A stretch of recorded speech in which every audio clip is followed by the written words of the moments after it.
The vibration of a phone against a mahogany table is usually a quiet sound, but at 3:14 a.m., in the penthouse of the Valenti estate, it sounded like a gunshot. Alessandro Valenti, the man who held New York City's underworld in a chokehold, was about to be brought to his knees, not by the FBI, and not by a rival cartel. He was about to be broken by a 22-year-old waitress named Maya Brooks, who had just found something precious bleeding out in a gutter. This isn't a fairy tale about a prince saving a pauper. This is the brutal, true-to-life story of what happens when a wolf is forced to let a lamb into his den. Listen closely, because the rain is falling, the blood is fresh, and the phone is ringing. The neon sign of the Midnight Diner buzzed with an irritating, insect-like hum, flickering between a sickly yellow and a dead darkness. It was the kind of sound that drove you crazy if you listened to it for too long. But for Maya Brooks, it was just the soundtrack of her life. Maya wiped the counter with a rag that smelled of bleach and stale coffee. Her wrist ached. It was 3 a.m. in the Bronx, and the rain was coming down in sheets, turning the trash-strewn streets into rivers of oil and grime. She was 22, but tonight she felt 40. Her rent was overdue, her landlord, Mr. Henderson, was threatening eviction, and she had exactly $12 in her tips jar. "Lock up tight, Maya," the cook, old Stan, grunted as he tossed his apron into the bin. "Freaks come out when it rains like this." "I know, Stan. Go home to Mary," Maya said, forcing a tired smile. She waited until Stan's beat-up Ford rattled away before she stepped out the back door to take out the trash. The alleyway was pitch black, save for the weak illumination of a street lamp at the far end. The rain soaked her thin uniform instantly, chilling her to the bone. She heaved the black bag into the dumpster and turned to go back inside when her foot kicked something soft. She froze. In this neighborhood, kicking something soft usually meant a dead rat, or a junkie who had overdosed. She pulled her phone from her pocket, using the flashlight to cut through the darkness. The beam landed on a sneaker, a pristine, white designer sneaker that cost more than Maya made in 3 months. She moved the light up. Denim jeans, a leather jacket, and then a face. It was a boy. No, a young man, maybe her age or slightly younger. He was curled in a fetal position, his skin the color of ash. His dark hair was plastered to his forehead by the rain, and there was a terrifying amount of froth and bile around his lips. "Hey," Maya whispered, her heart hammering against her ribs. She crouched down, shaking his shoulder. "Hey, wake up!" He didn't move. She pressed 2 fingers to his neck. His pulse was there, but it was erratic, thready and racing like a trapped bird. "OD," she muttered to herself, panic rising. She reached for her phone to dial 911, but then she saw the gun. It was tucked into his waistband, the heavy steel glinting under her flashlight. Maya recoiled. Calling the cops on a guy with a gun in this neighborhood usually ended with the guy dead, and sometimes the witness too. She looked at him again. Despite the grime and the sickness, he didn't look like the usual addicts who haunted the alley. He looked expensive, he looked important, and he was dying. "Help!" the boy wheezed. His eyes fluttered open. They were a startling, vivid green, but the pupils were pinpricks. "Don't, cops!" "You're dying," Maya hissed, shielding his face from the rain with her hand. "You need an ambulance." "No, phone," he gasped, his hand fumbling weakly inside his jacket. He pulled out a sleek, black burner phone. It wasn't a smartphone. It was an old-school, encrypted brick. "Call father." He shoved the phone into her hand, and then his head lolled back. He seized once, violently, and went limp. Maya stared at the phone. The rain blurred the screen. There was only one number saved in the contacts. It was labeled simply, "The Architect." She looked at the unconscious boy, then at the desolate alley. If she walked away, he died. If she called the cops, he might die. She hit the call button. It rang once, twice. "Speak," a voice answered. It wasn't a greeting, it was a command. The voice was deep, baritone, and cold enough to freeze the rain around her. It was the voice of a man who never had to raise his voice to be heard. I found someone, Maya stammered, her hands shaking so hard she almost dropped the device. Who is this? The voice sharpened. You have 5 seconds before I trace this line and send a team to flay you alive. I'm a waitress, Maya yelled back, fear making her bold. I'm at the Midnight Diner on 4th and Grand. There's a kid here. He's wearing expensive shoes and he's dying in my alleyway. He told me to call this number. There was a silence on the other end. It was a heavy, suffocating silence. Describe him, the man commanded. The threat was gone, replaced by a terrifying urgency. Dark hair, green eyes, maybe 20 years old. He's having a seizure or something. He has a gun. Leo, the man whispered. It was a sound of pure devastation. Then the steel returned. Listen to me very carefully. Do not hang up. Do not call the police. Do not let anyone touch him. He stopped moving, Maya cried out, checking the boy's pulse again. He's barely breathing. I am 3 minutes away, the man said. If he dies, you die. Keep him alive. The line went dead. Maya dropped the phone on the wet pavement. If he dies, you die. She looked down at the boy, Leo. She didn't know CPR for overdoses, but she knew she had to keep his airway clear. She rolled him onto his side, tilting his head back. She took off her own apron and balled it up under his head to keep it off the dirty concrete. Come on, rich boy, she whispered, shivering violently as the rain soaked through her uniform. Don't you dare die on me. I'm not getting whacked for you. 2 minutes and 40 seconds later, the world exploded with light. 3 black SUVs screeched around the corner, tearing into the alleyway with a speed that defied physics. Headlights blinded her. Doors flew open before the cars even fully stopped. Men with assault rifles poured out, forming a perimeter instantly. They moved with military precision. Clear, one shouted. Then the center vehicle's door opened. A man stepped out. He didn't run. He stalked. He was tall, over 6'3", wearing a bespoke charcoal suit that probably cost more than the diner building. He didn't seem to notice the rain. His hair was silver at the temples, his face carved from granite. He was handsome in the way a tiger is handsome, terrifying and majestic. This was Alessandro Valenti, the head of the Valenti crime family. The architect. He walked straight to Maya and the boy. He dropped to his knees in the mud, ruining the suit instantly. He ignored Maya completely, placing his hands on the boy's face. Leo, Alessandro said, his voice cracking. Leo, look at me. He looked up at one of the armed men. Naloxone, now. A guard sprinted forward with a medical kit. Alessandro injected the boy's thigh himself with a practiced, brutal efficiency. Leo gasped, his back arching off the pavement, air rushing into his lungs with a horrifying rattle. He vomited bile onto the pavement. Alessandro pulled his son against his chest, holding him tight, rocking him slightly. For a second, the mask slipped. Maya saw raw, unadulterated panic in the eyes of the monster. Then Alessandro looked up. His eyes locked onto Maya. They were the same green as his son's, but where the boys were soft, the father's were shards of glass. Get her in the car, Alessandro ordered. 2 guards grabbed Maya by the arms. Hey, let go of me, Maya screamed, struggling. I saved him. You can't. You're a witness, Alessandro said coldly, standing up and lifting his unconscious son into his arms as easily as if he were a child. And until I find out who did this to my son, nobody leaves. Maya had never been in a car that smelled like leather and gun oil.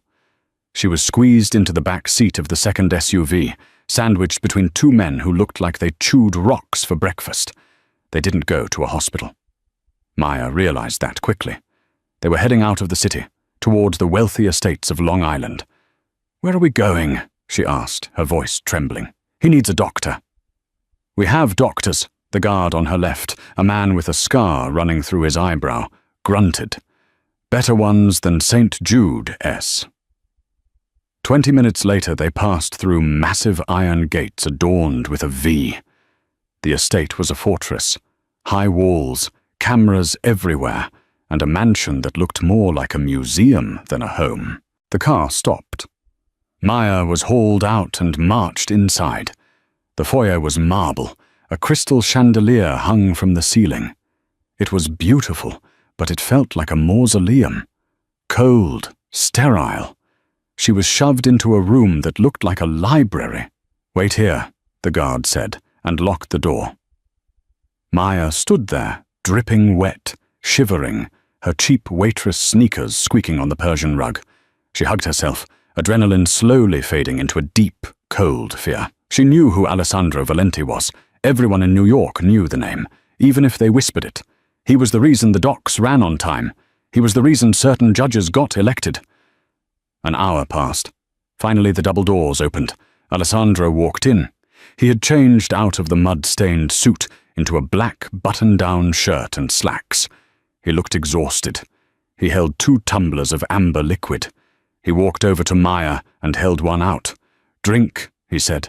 "I don't drink," Maya said, her chin raised. She was terrified, but she was a girl from the Bronx. She wouldn't let him see her shake.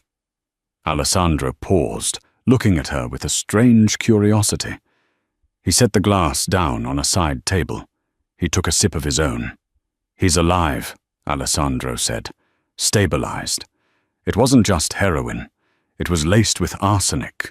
Someone tried to assassinate him slowly, then finished it off with a hot dose to make it look like an accident." Maya's eyes widened. "Arsenic? Who would do that?" "That is the question of the night," Alessandro said. He walked closer to her. He towered over her. "What is your name?" "Maya. Maya Brooks. Maya Brooks, a waitress at a failing diner. No criminal record. High school dropout. Mother deceased. Father unknown." Maya stepped back. "You ran a background check on me?" "I ran a background check on everyone within a 5-mile radius of that alley before the car stopped moving," Alessandro replied calmly. "You are a ghost, Maya. You have no leverage, no power, which makes you either very innocent or a very good spy." "I found him in the trash," Maya snapped. "I called you. I could have walked away. I could have let him die." "Doesn't that count for something?" Alessandro studied her face. He looked at her wet uniform, her defiant eyes, her trembling hands. "It counts," he said softly. "It is the only reason you are breathing right now." He turned and walked to the window, looking out at the rain-lashed grounds. "Leo left home 3 years ago," Alessandro said, his voice distant. "He wanted nothing to do with the business. He wanted to be an artist. I let him go. I thought if I kept my distance, he would be safe from my enemies." He turned back to her, his face a mask of fury. "I was wrong. They got to him anyway. And now I cannot trust anyone. My guards, my doctors, my house staff. Someone let them get close to him." He looked at Maya. "You are the only person who touched him tonight, who isn't on my payroll," Alessandro said. "You are the only variable I can't account for. Which means, ironically, you are the only one I can trust." "What?" Maya blinked. "I don't understand." "I need a nurse," Alessandro said. "Not a medical nurse. I have surgeons for that. I need a sitter, a watcher, someone to sit by his bed 24/7. Someone who will taste his food before he eats it. Someone who will not let anyone, not my lieutenants, not the maids, not even my own brother, into that room without my permission." "You're crazy," Maya said. "I'm a waitress. I can't be a bodyguard for a Mafia prince." "You are observant," Alessandro countered. "You noticed the gun. You noticed the symptoms. You made the call. And most importantly, you have no allegiance to my enemies because you are a nobody." He reached into his pocket and pulled out a checkbook. He scribbled a number and tore it off. He held it out to her. Maya looked at it. It was for $50,000. "This is for tonight," Alessandro said. "If you stay until he wakes up and identifies his attacker, I will triple it. You can pay off your landlord. You can leave the Bronx. You can start over." Maya looked at the check. It was more money than she would make in 5 years. It was freedom, but she looked at Alessandro's eyes. They were predatory. This wasn't a job offer. It was a golden cage. "And if I say no?" Maya asked. Alessandro took a sip of his whiskey. "You'll know where I live. You've seen my son in a vulnerable state.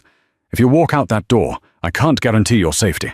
My enemies might think you know something. They might come for you just to tie up loose ends." Maya felt the trap snap shut. "So I'm a prisoner," she said bitterly. "You are a guest," Alessandro corrected, "with a very important job." Maya snatched the check from his hand. "Fine, but I need dry clothes, and I'm not tasting his food if it's seafood. I'm allergic to shrimp." For the first time that night, the corner of Alessandro's mouth twitched, a ghost of a smile. "Deal," he said. "Silas will show you to the guest wing. Welcome to the family, Maya." The guest wing was nicer than any apartment Maya had ever lived in.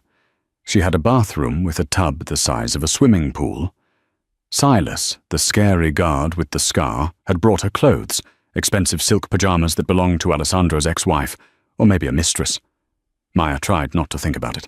She didn't sleep. She couldn't. At 6 a.m., Silas knocked on her door. "The boss wants you in Leo's room," he grunted. Maya followed him through the silent hallways. The house was waking up. Maids were dusting silent statues. Men in suits were whispering in corners. They entered a room at the end of the hall. It had been converted into an ICU. Monitors beeped rhythmically. An IV drip stand stood like a sentinel next to the bed. Leo looked better, but still terrible. His skin was pale, emphasizing the sharp angles of his face, angles he shared with his father. Alessandro was sitting in a chair by the bed, his head in his hands. He looked up when Maya entered. He looked like he hadn't slept in a week. "The doctor says the arsenic levels are dropping," Alessandro said, his voice gravelly. "But he's weak." "Why me?" Maya asked again, stepping closer to the bed. "Really? You have an army?" Alessandro stood up. He walked over to her, invading her personal space. He smelled of whiskey and expensive cologne. "Because when I looked at the security footage of the alley," Alessandro said quietly, "I saw you put your own apron under his head. You tried to keep him warm." He paused, his gaze intense. "Mercy is a rare commodity in my world, Maya. I need to keep it close." Suddenly the monitors spiked. Beep, beep, beep, beep. Leo gasped. His eyes flew open. He thrashed, ripping at the IV line. "Leo!" Alessandro lunged forward, grabbing his son's shoulders. "Leo, it's me! You're safe!" "No!" Leo screamed, his voice raw. "No! She's here! She's here!" "Who?" Alessandro demanded. "Who is here?" Leo's eyes were wild, darting around the room until they landed on Maya. He froze. "Her," Leo whispered, pointing a shaking finger at Maya. Alessandro turned slowly to look at Maya. His hand drifted toward the gun holstered under his arm. The temperature in the room dropped 10 degrees. "Leo," Alessandro said, his voice dangerously calm. "Is this the girl who poisoned you?" Maya's heart stopped. "What? No, I saved him."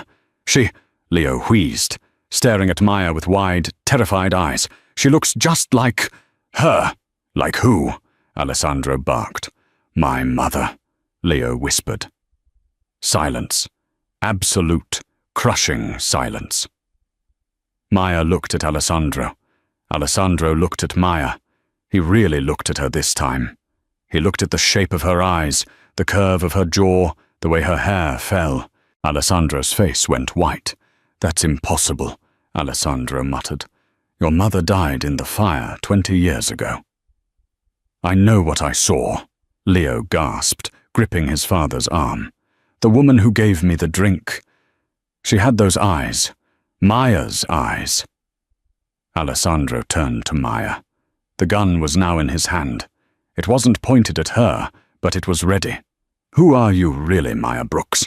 Alessandro asked, his voice shaking with a suppressed rage. "And why do you have the eyes of my dead wife?" Maya backed up against the wall. "I told you, I don't know my parents. I was a foster kid. I don't know who your wife is."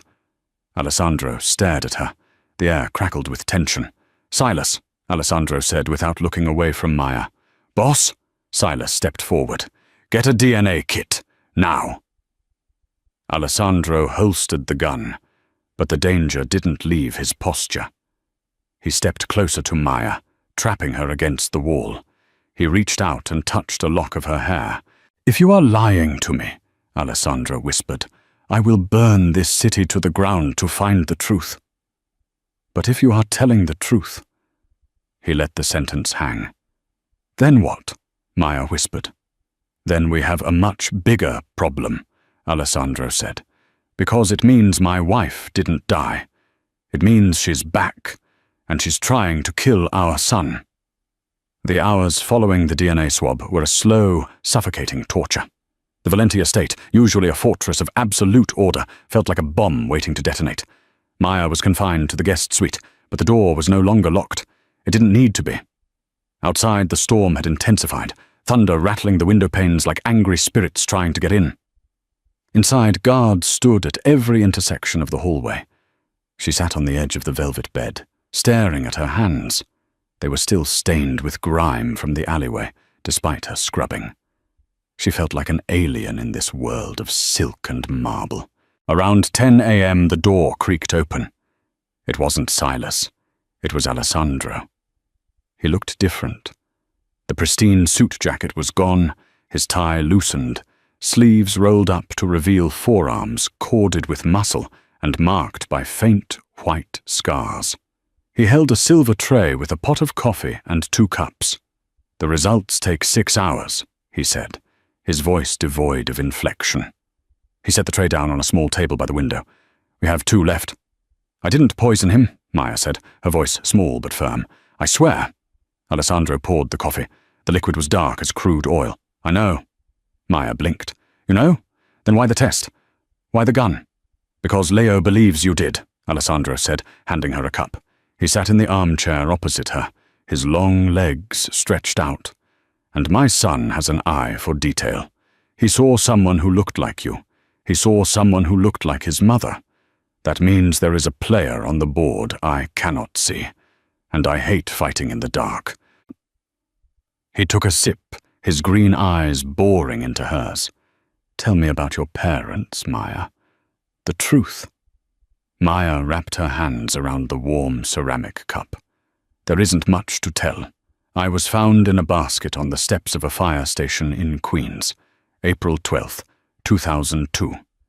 No note, no blanket. Just me and a cheap plastic locket. Alessandro's hand froze halfway to his mouth. A locket? Yeah, cheap junk. I still wear it. Maya reached into her shirt and pulled out a tarnished, heart-shaped locket on a steel chain. It was scratched and dented. Alessandro leaned forward, his face paling. Let me see that. Maya hesitated, then leaned forward. Alessandro didn't touch her skin. He only touched the metal, his thumb brushing over the scratches. He flipped it over. On the back, barely visible, were the initials C and A.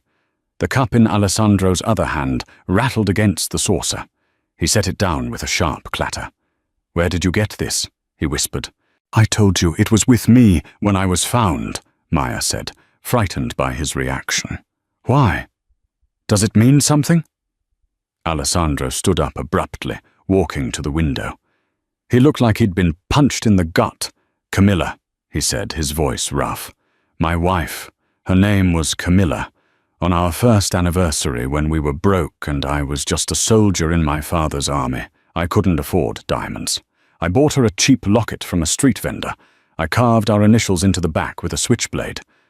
Maya's breath hitched. You think this is that locket? I don't think, Alessandro said, turning back to her. I know. I made that scratch on the left side when the knife slipped. He looked at Maya with a mixture of wonder and horror.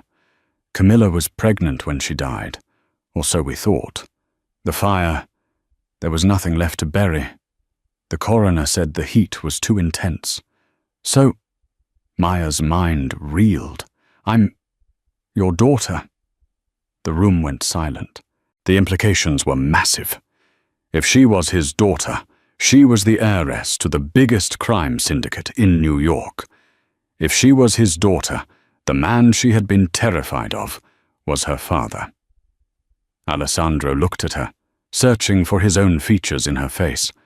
The timing fits. April 2002. That was 3 months after the fire. If she survived, if someone took her.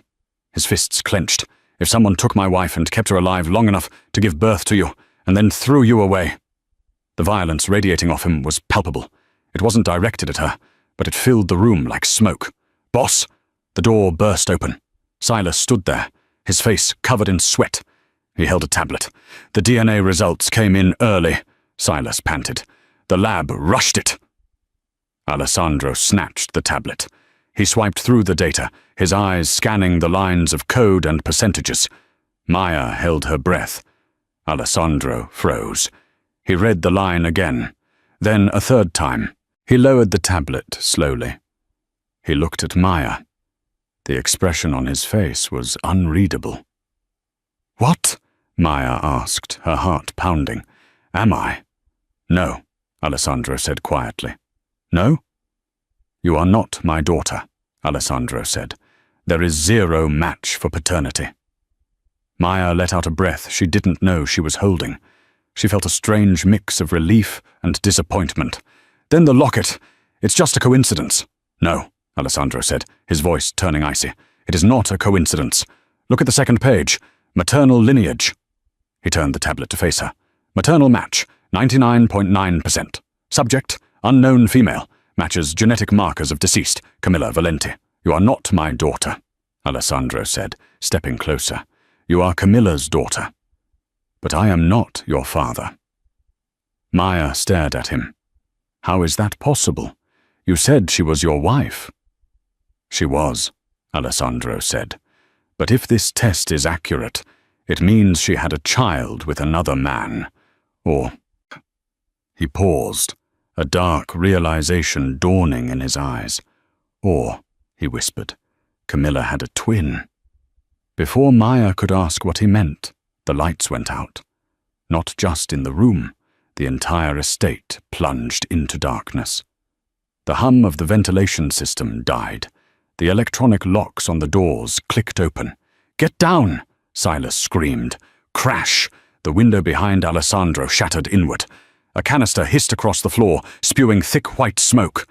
Alessandro moved with a speed that blurred. He tackled Maya off the bed, covering her body with his own, as automatic gunfire shredded the mattress where she had been sitting seconds ago. "We are under attack!" Alessandro roared, rolling and drawing his handgun. "Silas, status!" "Jammers!" Silas yelled, firing blindly into the smoke toward the window. "Comms are down! Cameras are down! They cut the hard line!" "Leo," Alessandro hissed. He looked at Maya beneath him. "Stay here. Hide in the closet. Do not make a sound." "No!" Maya grabbed his arm. "I'm not staying here to die. I'm coming with you." Alessandro looked at the determination in her eyes. Eyes that belonged to his dead wife or her ghost. "Stay close," he commanded. "If you fall behind, you die." He grabbed her hand and hauled her up. They sprinted into the hallway. The mansion was a war zone. The emergency red lights flickered on, casting the corridor in a blood-colored haze. Shadows moved at the far end. The sound of suppressed gunfire, thwip, thwip, thwip, echoed off the marble walls. Alessandro didn't run like a frightened man. He moved like a soldier clearing a house. He checked corners, firing 2 controlled shots at a figure that emerged from the stairwell. The figure dropped. "Who are they?" Maya screamed over the ringing in her ears. "Professionals!" Alessandro gritted out, reloading his weapon as they ran towards the medical wing. "The Midnight Cartel. They are the only ones with the tech to bypass my perimeter." They reached Leo's room. The door was ajar. Alessandro kicked it open, gun raised. The room was empty. The bed was overturned. The IV drip was ripped out, pooling fluid on the floor. "Leo!" Alessandro shouted. There was a struggle. Blood smeared on the wall. "They took him," Maya whispered, pointing to the open balcony doors. Rain and wind whipped into the room. Alessandro rushed to the balcony. He looked down. 3 stories below, black vans were speeding away across the lawn, tearing up the grass. Alessandro gripped the railing, his knuckles turning white. He let out a roar of primal rage that drowned out the thunder. He turned back to Maya, his face a mask of cold, calculated violence. "They didn't come to kill him," Alessandro said, his voice terrifyingly calm. "They came to finish the job. They took him to leverage me." He walked over to the wall safe, hidden behind a painting, punched in a code and pulled out a heavier weapon, a submachine gun, and a set of car keys.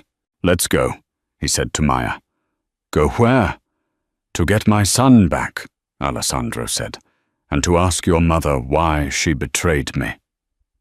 The garage of the Valenti estate held 6 cars, but Alessandro chose the nondescript grey sedan, armor-plated, bulletproof glass, run-flat tires. It was a ghost car, unregistered and untraceable. Maya buckled herself into the passenger seat, her hands trembling uncontrollably. Alessandro slammed the car into gear, the engine roaring like a beast waking up. They shot out of the garage, bypassing the main gate which had been blown off its hinges. "You said my mother betrayed you," Maya said, her voice shaking as they sped onto the dark highway. "You think she's alive? You think she's with them?" Alessandro's grip on the steering wheel was so tight the leather groaned. Camilla had a sister, a twin, Lucia. They were separated at birth. I found out about her years ago, but the record said she died in an institution in Italy. I stopped looking. "Turn," he glanced at Maya. "If you are Camilla's daughter, but not mine." And Camilla was faithful. "Then I'm Lucia's daughter," Maya finished the thought. "And Lucia is the one who looks like Camilla." "And Lucia," Alessandro said grimly, "is the one who walked into that alleyway and poisoned my son." The realization hit Maya like a physical blow. "My mother? She tried to kill Leo?" "It seems she is working for the Moretti family," Alessandro said, swerving around a semi-truck. "Don Moretti has been trying to claim the Bronx territories for a decade. He lacks the brains, but he has the cruelty. Using a dead woman's face to get close to my son, that is Moretti's style." "Where are we going?" Maya asked. "The docks," Alessandro said. "Moretti owns a warehouse in Red Hook. If they took Leo, that is the extraction point. They will try to move him out of the country before sunrise." He reached into the center console and pulled out a small earpiece. He handed it to Maya. "Put this in." Maya obeyed. "What is it?" "I am activating the Zero Protocol," Alessandro said. "I have men who do not exist on the official payroll. They answer only to me. They are meeting us there." The drive was a blur of rain and neon lights.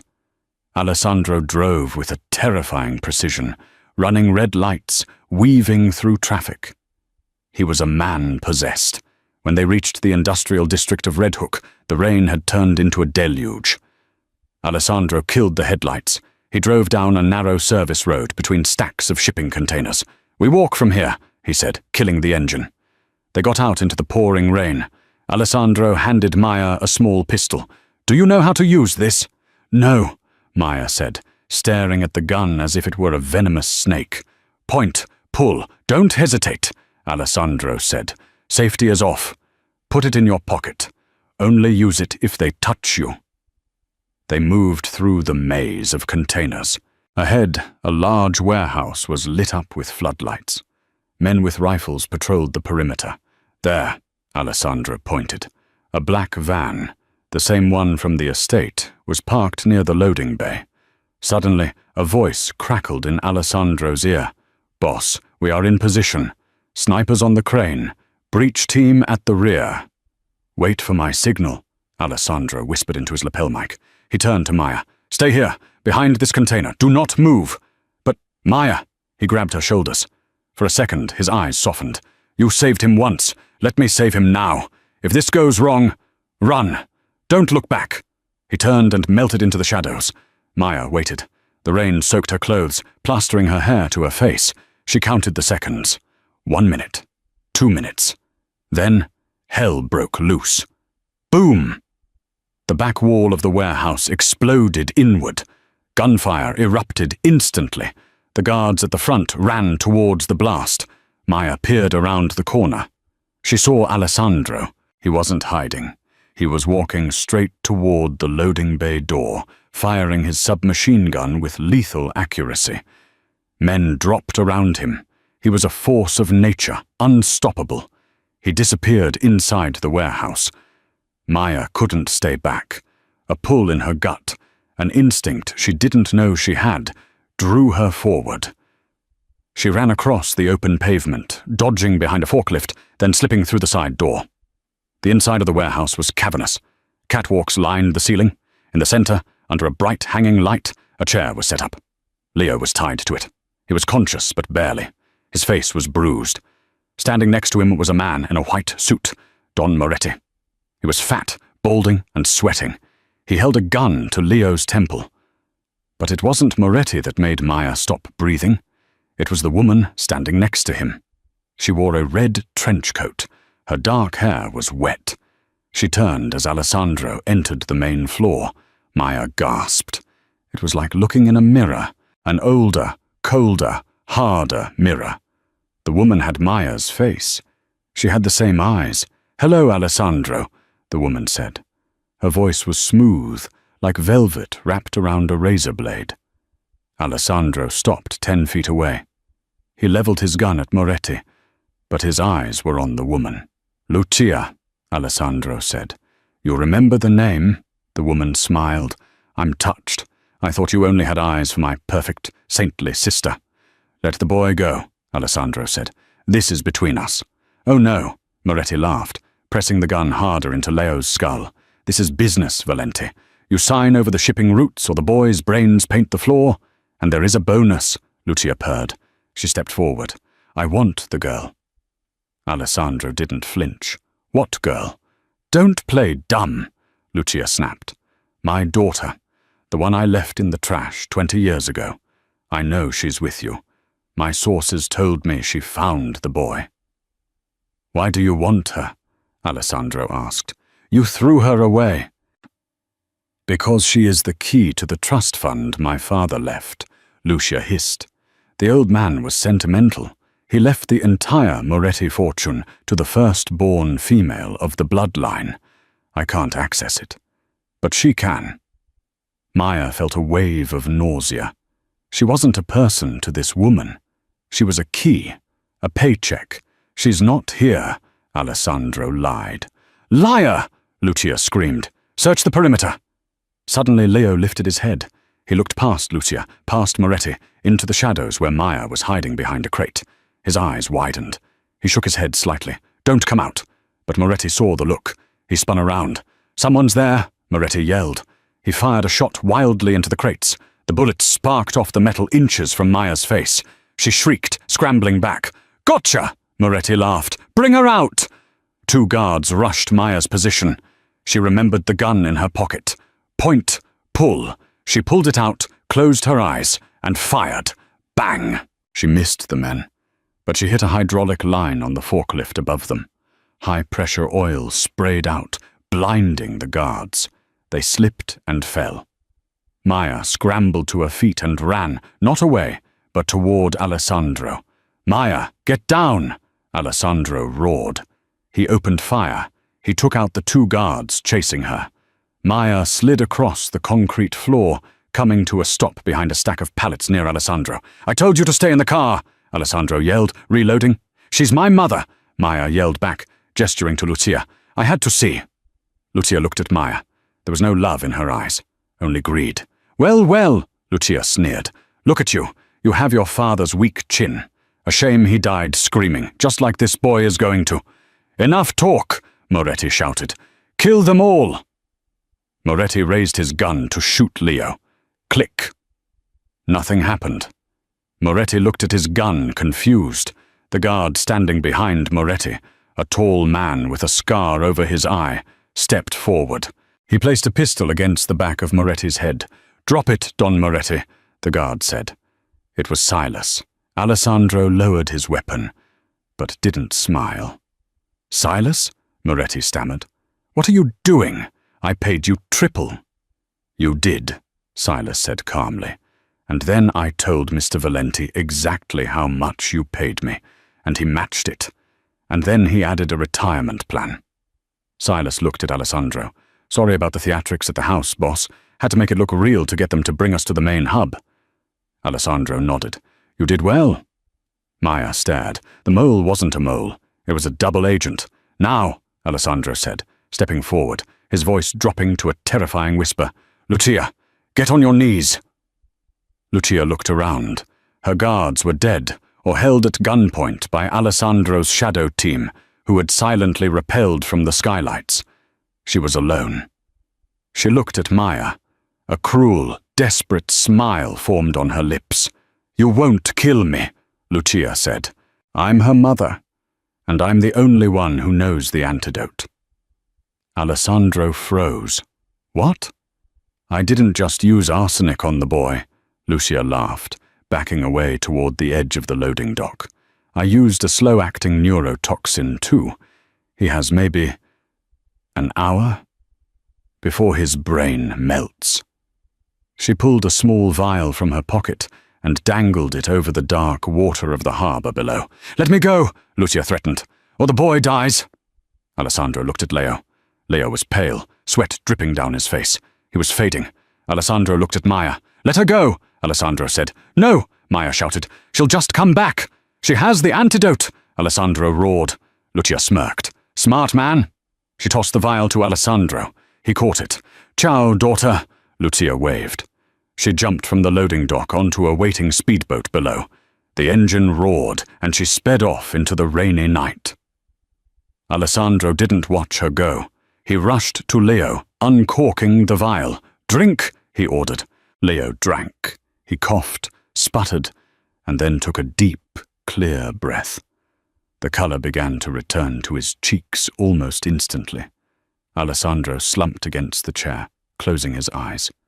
He let out a long, shuddering breath. He stood up and untied his son.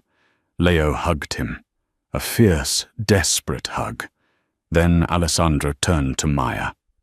The adrenaline was fading, leaving a strange, vibrating tension in the air.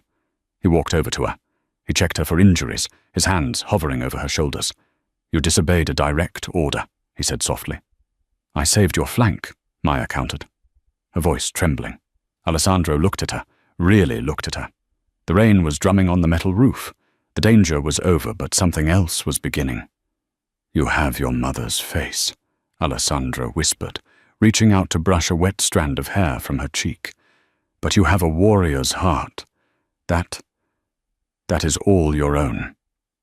For the first time, Maya didn't pull away. She leaned into his touch. What now? She asked. Now, Alessandro said, his thumb grazing her jawline. We go to war, because nobody threatens my family and lives. And like it or not, Maya Brooks, you are family now. The safe house wasn't a house at all. It was the entire top floor of the Spire Tower in Manhattan, a glass needle piercing the clouds. It was silent, sterile, and safe. 3 days had passed since the raid at the docks. Leo was recovering in the master bedroom, watched over by a team of private surgeons. The immediate physical danger had passed, but the psychological storm was just beginning. Maya stood in the shower, the hot water scalding her skin, trying to scrub away the feeling of the gun recoil in her hand. She had shot at people. She had almost killed someone. The waitress from the Bronx who worried about tips and rent was gone. In her place was someone harder, colder. When she stepped out, wrapped in a plush white robe, she found a box on the bed. It was velvet, tied with a silver ribbon. She opened it. Inside was a dress. It was emerald green silk, backless, with a slit that went up to her thigh. It was a weapon in the form of clothing. There was a note. Dinner, 8 p.m. We need to talk strategy. Amaya stared at the dress. It was beautiful. It was terrifying. It was exactly the kind of thing the wife of a Mafia don would wear. She dried her hair, letting it fall in loose waves. She applied the makeup provided in the vanity, red lipstick, dark eyeliner. She looked in the mirror. For a second, she saw Lucia. She saw the monster, No, she whispered to her reflection. I am not her. She put on the dress. It fit like a second skin. When she walked into the main living area, Alessandro was waiting. He stood by the floor-to-ceiling windows, looking out at the glittering city grid below. He held a glass of whiskey, the amber liquid catching the light. He turned when he heard her footsteps. He froze. Alessandro Valenti was a man who had seen everything. He had seen beauty, death, wealth, and ruin. But the sight of Maya in that green dress seemed to knock the wind out of him. The color brought out the green in her eyes, his son's eyes, his dead wife's eyes. But the fire behind them was entirely Maya's. You look, Alessandro started, his voice rough. He cleared his throat. You look dangerous, Maya. I feel dangerous, she replied, walking over to the bar. She poured herself a glass of water, her hand steady. Is that a good thing? For what we have to do next? Yes. Alessandro walked over to her. The tension between them was palpable, a magnetic pull that terrified them both. Lucia has gone to ground. She knows she failed to kill Leo. She knows she failed to capture you. She is desperate. Desperate people make mistakes, Maya said. Correct. But Lucia is also patient. She won't come out for a fight she can't win. She will only come out for money. Alessandro placed a file on the counter. The Moretti Trust, he explained. Your grandfather was a superstitious old-world tyrant. He didn't trust banks, and he didn't trust his sons. He put the bulk of the family fortune, liquid assets, gold, bearer bonds, roughly $400 million, into a private vault in the Zurich depository. And I'm the key, Maya guessed. Biometrics, Alessandro nodded. Retina scan, voice print, and DNA sequence. Lucia has the DNA, but she doesn't have the eyes or the voice. She needs you physically present to open the vault. Once it opens, the money is hers. And once the money is hers... She kills me, Maya finished. She will try, Alessandro said darkly. But we are going to offer her a trade. You give her the vault. She gives us peace. She leaves New York forever. You think she'll agree? I think she is greedy enough to believe she can take the money and kill us anyway, Alessandro said. She will agree to the meeting, and that is when we will end this. He moved closer. He was so close she could smell the sandalwood and gunpowder scent that clung to him. But I need to know something before we set this trap, Alessandro said, his voice dropping to a whisper. He reached out, his hand hovering near her waist, not quite touching the silk. I need to know that you can handle seeing her again. She is your blood. Killing her. Destroying her. It will stain you. Maya looked up at him. She saw the conflict in his eyes. He saw the woman he loved and lost in her face, but he was falling for the woman standing in front of him. She threw me in the trash, Alessandro, Maya said softly. She poisoned your son. She isn't my mother. She's just a woman who gave birth to me. She took a step closer, closing the gap. She placed her hand on his chest, over his heart. It was beating hard. You are the one who saved me, she whispered. You and Leo. That's my family. I'll do whatever it takes to protect it. Alessandro closed his eyes for a brief second, as if fighting a losing battle against his own restraint. When he opened them, the pupil was blown wide. Maya, he breathed. He cupped her face in his large, warm hands. His thumbs caressed her cheekbones. I spent 20 years mourning a ghost, he said. I thought my heart died in that fire. But these last few days, seeing you fight, seeing you care for my son, he leaned down. Maya rose to meet him. The kiss wasn't gentle, it was desperate. It was a collision of two people who had been living in survival mode, finally finding a safe harbor. Alessandro kissed her like he was drowning, and she was oxygen. His hands tangled in her hair, pulling her flush against him. Maya gripped the lapels of his shirt, anchoring herself. For a moment, the Mafia, the poison, the psycho mother, it all disappeared. There was only the heat of his skin and the taste of whiskey on his lips. He pulled back, resting his forehead against hers, both of them breathing heavily. We have to survive this, Alessandro whispered fiercely. Because I am not done with you, Maya Brooks. I am just getting started. Maya smiled, a sharp, dangerous smile. Then let's go get the bitch.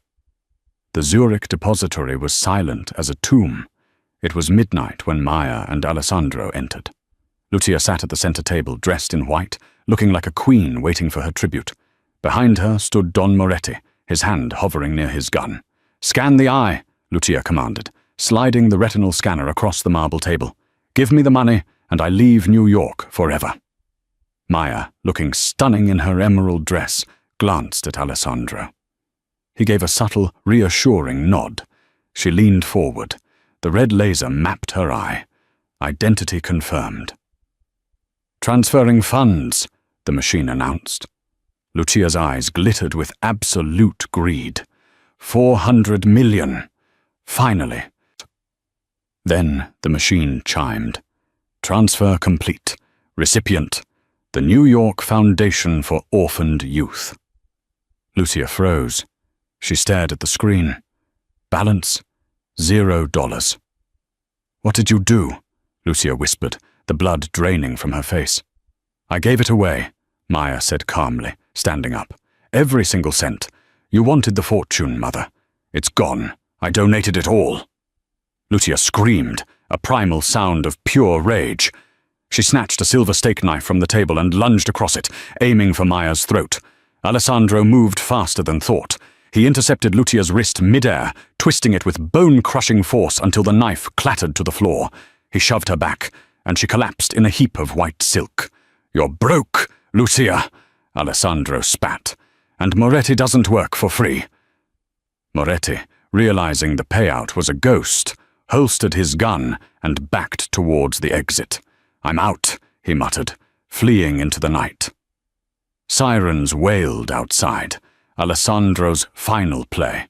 As police stormed the building to arrest a screaming Lucia, Alessandro offered Maya his arm.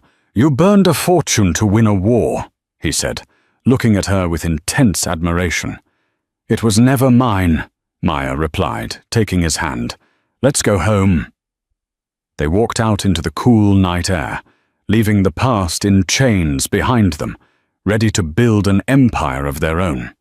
And that, ladies and gentlemen, is how a rainy night in the Bronx changed the fate of the most powerful crime family in New York. Maya Brooks didn't just save a boy in an alley. She saved a father from his ghosts and claimed a destiny she never knew she had. She proved that blood doesn't make you family, loyalty does. And sometimes the most dangerous weapon isn't a gun or a knife. It's the courage to walk away from $400 million just to see your enemy's face crumble. Alessandro got his son back, Leo got a sister, and the Valenti Empire got a new queen who knows exactly how to serve revenge. Cold. If this story kept you on the edge of your seat, please hit that like button. It really helps the channel grow. What would you have done with the $400 million? Kept it or donated it like Maya? Let me know in the comments below, and don't forget to subscribe and ring the bell so you never miss the next tale of love, betrayal, and justice. Thanks for watching, and I'll see you in the next story.